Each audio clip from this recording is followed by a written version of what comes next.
Good morning student. जैसे कि पिछले लेक्चर में मैंने आपको मल्टीप्लिकेशन ऑफ टू वेक्टर पढ़ाया था और मल्टीप्लिकेशन ऑफ टू वेक्टर बताया था दो तरीके से होता है, एक स्केलर प्रोडक्ट होता है और एक वेक्टर प्रोडक्ट होता है। स्केलर प्रोडक्ट में क्या होता है कि जब किन्हीं दो वेक्टर्स की अगर हम मल्टीप्लाई करते हैं और अगर हमें स्केलर क्वांटिटी मिलती है तो that is your scalar product. और जब किन्हीं दो वेक्टर्स की हम मल्टीप्लाई करें और आंसर भी हमें वेक्टर क्वांटिटी मिलती है तो that is called your vector product और क्रॉस प्रोडक्ट। जब किन्हीं दो वेक्टर्स की हम मल्टीप्लाई करें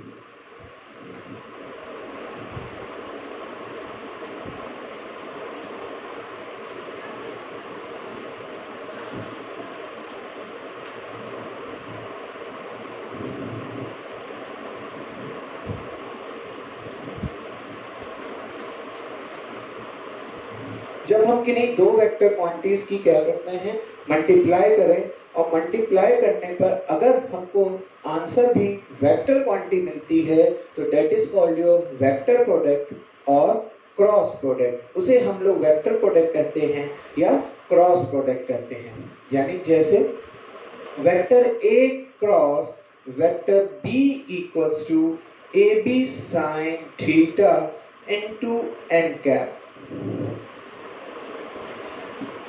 देखिए ये दो वेक्टर क्वांटिटी हैं, एक ये वेक्टर ए और एक ये वेक्टर बी, और इनके बीच में हमने साइन का हेडर लगाया है क्रॉस का। अगर दो वेक्टर के बीच में मल्टीप्लिकेशन का साइन क्रॉस लगता है तो इसका मतलब it is a vector product. इसका मतलब वो कौन सा प्रोडक्ट होता है, वेक्टर प्रोडक्ट होता है।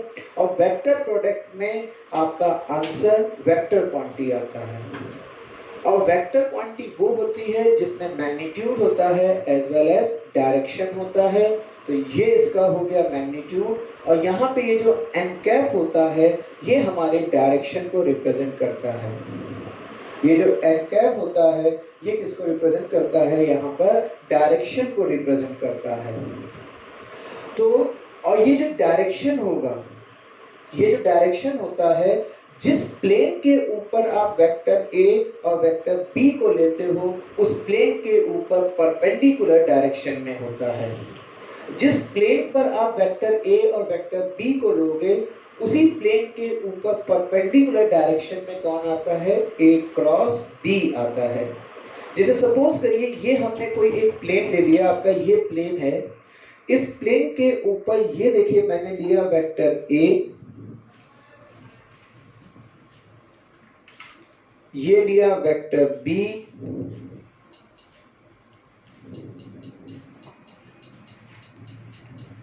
और ये इन दोनों के बीच का ये एंगल ले लिया हमने थीटा,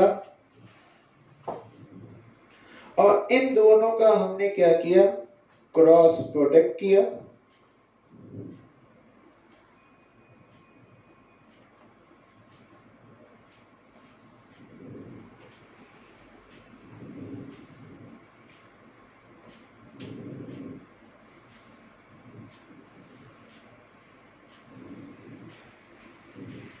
इन दोनों का हमने क्रॉस प्रोडक्ट किया तो हमको कौन मिला, ए क्रॉस बी।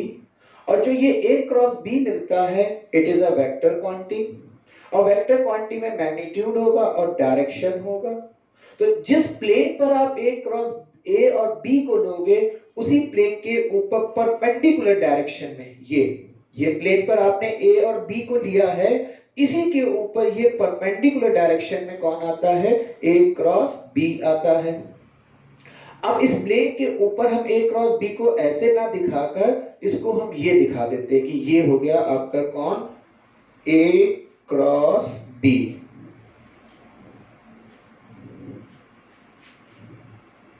जिस प्लेन के ऊपर ए और बी को लोगे उसी के ऊपर परपेंडिकुलर डायरेक्शन में कौन आएगा, ए क्रॉस बी। तो ये आ गया परपेंडिकुलर डायरेक्शन में।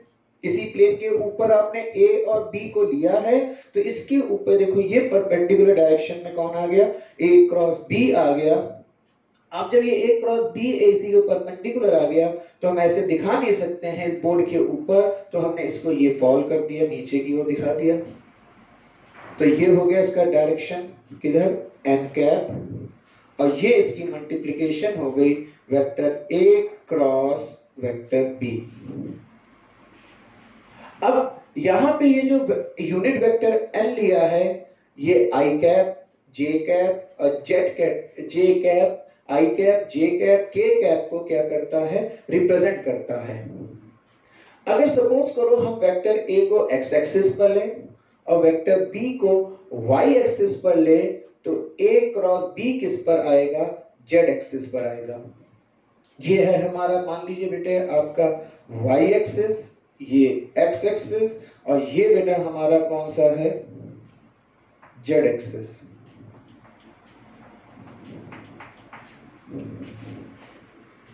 तो अगर मान लो हमने ए को किस पर दिखाया, एक्स एक्सिस पर, बी को किस पर दिखाया, वाई एक्सिस पर, तो ए क्रॉस बी जो होगा वो इन दोनों, जिस प्लेन के ऊपर एक्स और वाई आ रहा है उसी के ऊपर परपेंडिकुलर डायरेक्शन में आएगा, और एक्स और वाई के ऊपर परपेंडिकुलर कौन आएगा, जेड।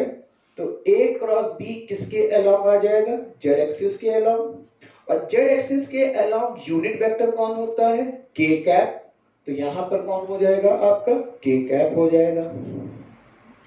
ऐसे ही अगर सपोज करो ए को ले लो किसके अलोंग, एक्स एक्सिस के अलोंग, बी को ले लो किसके अलोंग, जेड एक्सिस के अलोंग, तो ए क्रॉस बी किसके अलोंग आएगा, वाई एक्सिस के अलोंग आएगा, और वाई एक्सिस के अलोंग यूनिट वेक्टर कौन होता है, जे कैप। तो यहां पर कौन हो जाएगा, जे कैप हो जाएगा। इसी तरीके से अगर मान लो वेक्टर ए को तुम ले लो वाई एक्सिस के अलोंग और वेक्टर बी को ले लो जेड एक्सिस के अलोंग, तो इनका क्रॉस प्रोडक्ट y और z प्लेन के ऊपर परपेंडिकुलर होगा, और y z प्लेन के ऊपर परपेंडिकुलर होगा तो किसके अलोंग आएगा, x एक्सिस के अलोंग, और x एक्सिस के अलोंग यूनिट वेक्टर कौन होता है, i कैप। तो यहां पर कौन हो जाएगा बेटे, i कैप हो जाएगा। तो दो वेक्टर का vector product is equal to the product of their magnitude। दो वेक्टर का vector product is equal to the product of their magnitude and the sine of angle between them, and the sine of angle between them, and its direction is perpendicular and its direction is perpendicular to that plane in which vector A and vector B will be lying। और इसका direction उस plane के ऊपर perpendicular होता है जिस plane पर हम वेक्टर A और वेक्टर B को लेते हैं। क्लियर? तो फिर से देख लो, वेक्टर प्रोडक्ट, क्रॉस प्रोडक्ट, यानी जब किन्हीं दो वेक्टर्स की हम मल्टीप्लाई करें और आंसर भी हमको वेक्टर क्वांटिटी मिलता है तो that is called your vector product. और वेक्टर प्रोडक्ट में जब ये A क्रॉस B आता है तो जिस प्लेन पर वेक्टर A को लोगे और वेक्टर B को लोगे उसी के परपेंडिकुलर डायरेक्शन में कौन होगा, A क्रॉस B होता है।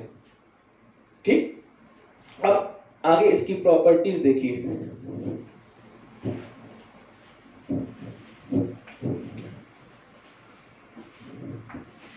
इसकी प्रॉपर्टीज देखिए।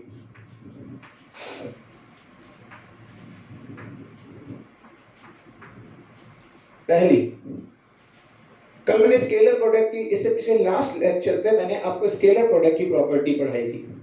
उसमें पढ़ाया था it obey the commutative law, वो कम्यूटेटिव लॉ को ओबे करता है। इसमें क्या होगा, it does not follow the और obey the commutative law, it does not obey the commutative law. ये कम्यूटेटिव लॉ को ओबे नहीं करता है, यानी vector A cross B does not equals to vector B cross A। कैसे? ये हमने लिया आपका वेक्टर A, ये लिया हमने वेक्टर B,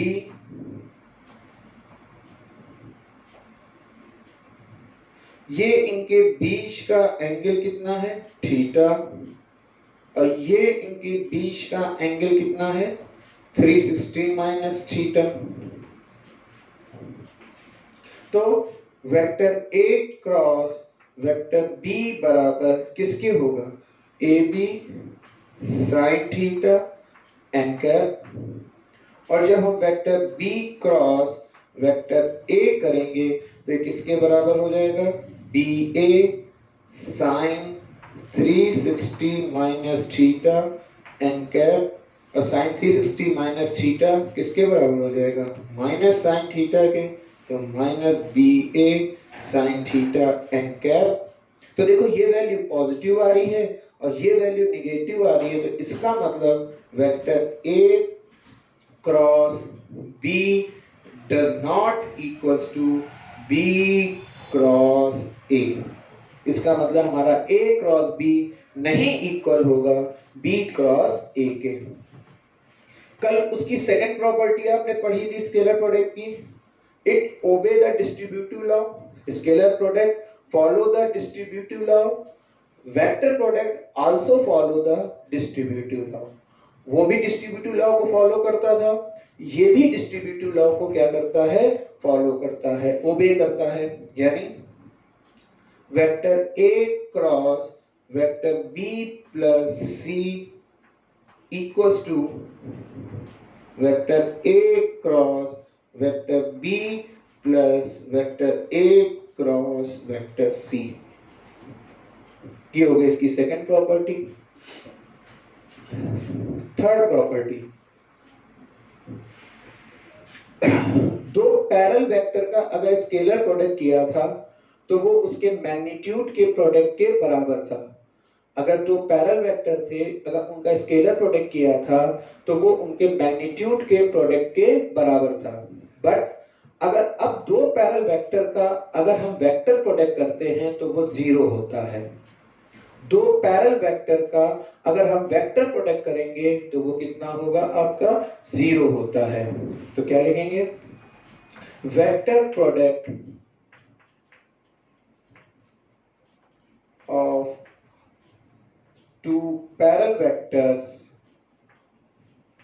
is zero। यानी थीटा इक्वल्स टू कितना बनेगा, जीरो बनता है। तो vector A cross vector B बराबर A B sine zero n cap, और साइन जीरो की वैल्यू जीरो।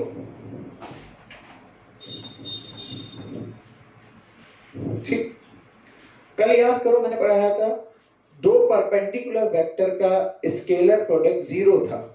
दो परपेंडिकुलर वेक्टर का स्केलर प्रोडक्ट जीरो था। बट अब दो परपेंडिकुलर वेक्टर का वेक्टर प्रोडक्ट उनके मैग्नीट्यूड के प्रोडक्ट के बराबर होता है। बट दो परपेंडिकुलर वेक्टर का वेक्टर प्रोडक्ट उनके मैग्नीट्यूड के प्रोडक्ट के बराबर होता है। तो क्या लिखेंगे, vector product of two perpendicular vector product of two perpendicular vector is equal to product of their magnitude, product of their magnitude। यानी vector A cross vector B बराबर A B sine theta n cap. और कैसे, perpendicular vector है। कैसे हैं, perpendicular. तो theta की value कितनी, 90। तो ए क्रॉस बी बराबर A B sine 90 N cap. तो ए क्रॉस बी बराबर किसके हो जाएगा, ए बी एन कैप के। और यहां पे इसका खाली मैग्नीट्यूड लिए हैं, तो ए क्रॉस बी बराबर ए बी। ठीक, अब आगे देखिए,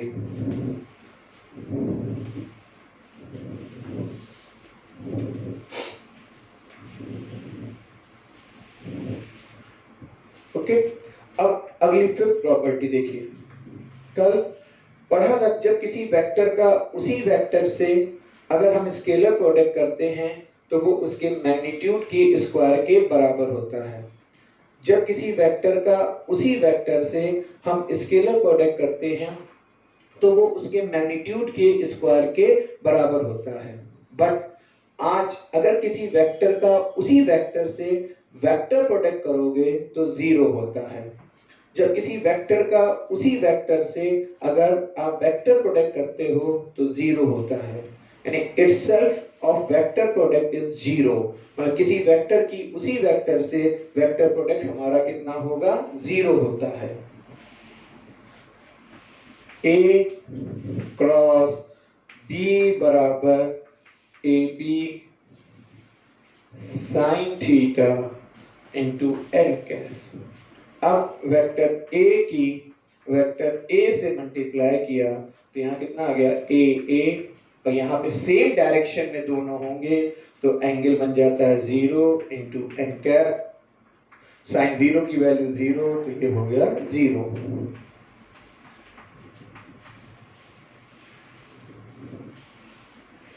किसी वेक्टर का उसी वेक्टर से इटसेल्फ प्रोडक्ट कितना होता है, 0 होता है।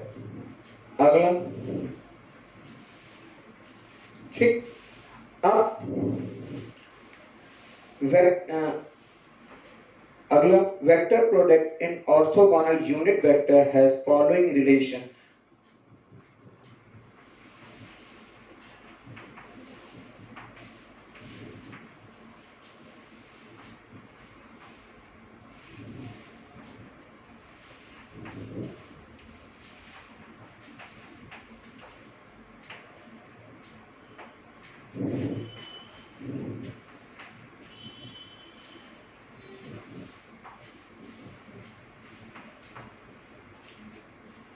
ऑर्थोगोनल वेक्टर में vector product in orthogonal unit vector has following relation.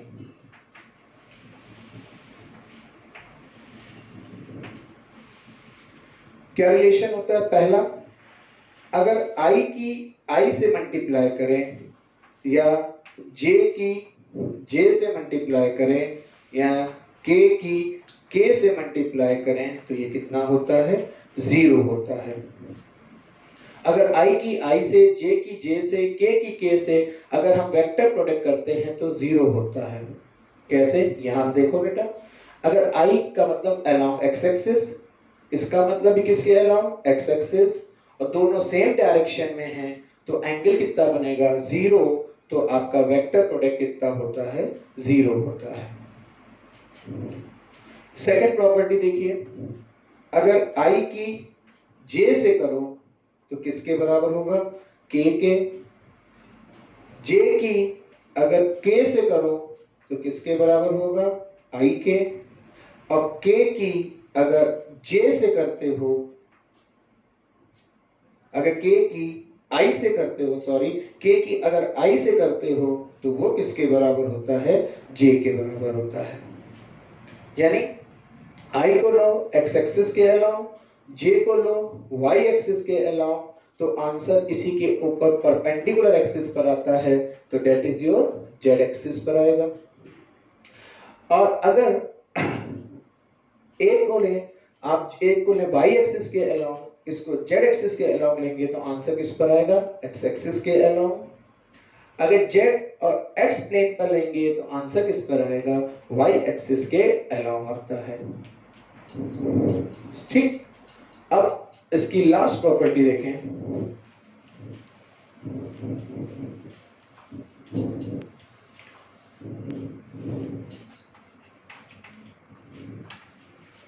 अब जब भी किन्हीं दो वेक्टर्स का अगर हम वेक्टर प्रोडक्ट करते हैं, जब भी किन्हीं दो वेक्टर्स का हम वेक्टर प्रोडक्ट करते हैं तो उसे डिटरमिनेंट्स के फॉर्म में करते हैं। किसके फॉर्म में करेंगे, डिटरमिनेंट्स के फॉर्म में करते हैं। जैसे ये लिखा हमने वेक्टर a किसके बराबर, ax i cap, ay j cap, az k cap.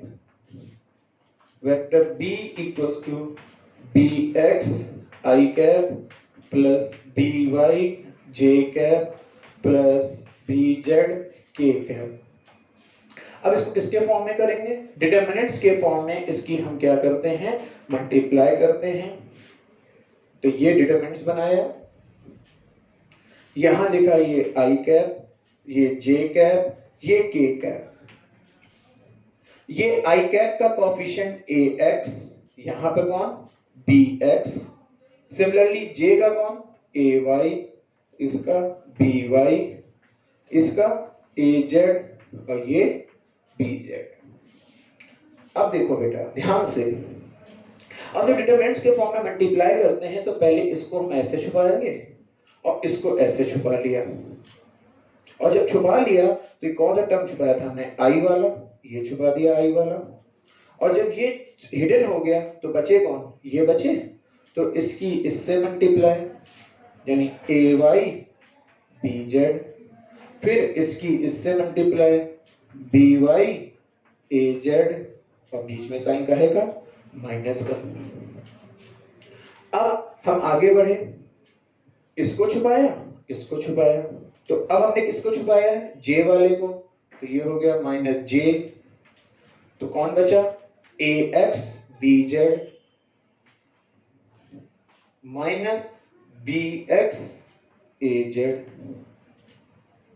आगे बढ़े, हमने इसको छुपाया, तो अब किसको छुपाया के कैप को, तो अब क्या बचा A X B Y minus B X A Y, ठीक।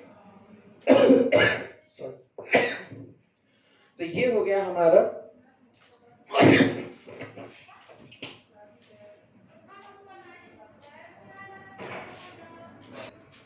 ठीक। तो ये हो गया हमारे दो वेक्टर्स का कौन सा बेटा आपका वेक्टर प्रोडक्ट, और वेक्टर प्रोडक्ट किसके फॉर्म में करते हैं हम लोग डिटरमिनेंट्स के फॉर्म में करते हैं।